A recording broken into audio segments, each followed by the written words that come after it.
Hello and welcome to this latest video update for the City of London Investment Trust. I'm delighted to be joined by the fund manager, Job Curtis. Job, thank you very much for joining me today. Now, firstly, what can you tell us about UK equity markets over the summer months? Well, I think two particular developments I would want to draw to your attention. First of all, we've seen a few takeover bids from foreign companies for UK companies.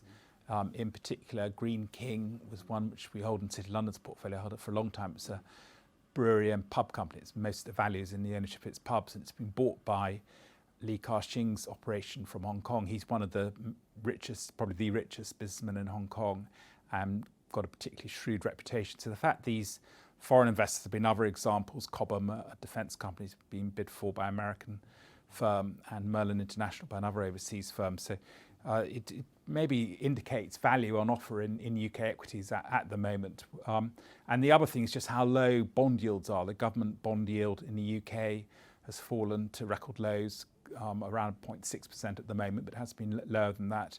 And in Europe, the 10-year government bond yields are negative for many countries such as Germany and France and Switzerland. And this indicates pessimism about growth prospects going forward and very low inflation, partly due to the rise of internet commerce. Okay, now in terms of the portfolio, have there been any interesting movements that you can share with us?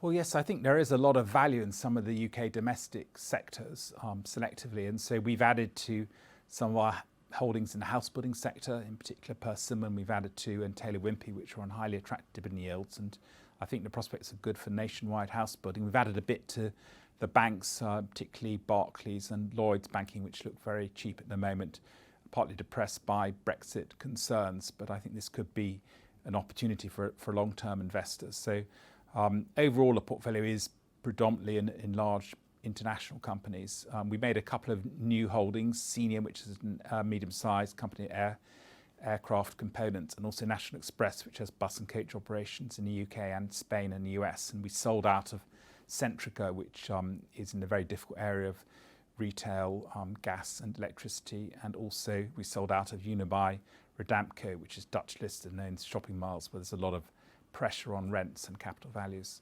Right, and what is your feeling generally on the UK market as we head into the final months of 2019? Well, I mentioned how low bond yields are, and they obviously reflect interest rates, with the base rate or Bank of England bank rate at only 0.75%, and so very low deposit rates in bank accounts. And I think this shows you the opportunity where companies, the companies in our portfolio, in my opinion, are in good shape, and with attractive dividend yields, and the market overall is yielding around 4%, makes it highly attractive from an income point of view relative to fixed rate interest rates or bank deposits. And so overall, I think I'm cautiously optimistic. I think this also interest from overseas buyers in UK equities does indicate some fundamental value. So there's obviously a lot of political uncertainty at the moment and massive uncertainty over Brexit, but I think we need to focus on the companies, and I'm satisfied with the companies across the portfolio, and they certainly look attractive from an income point of view.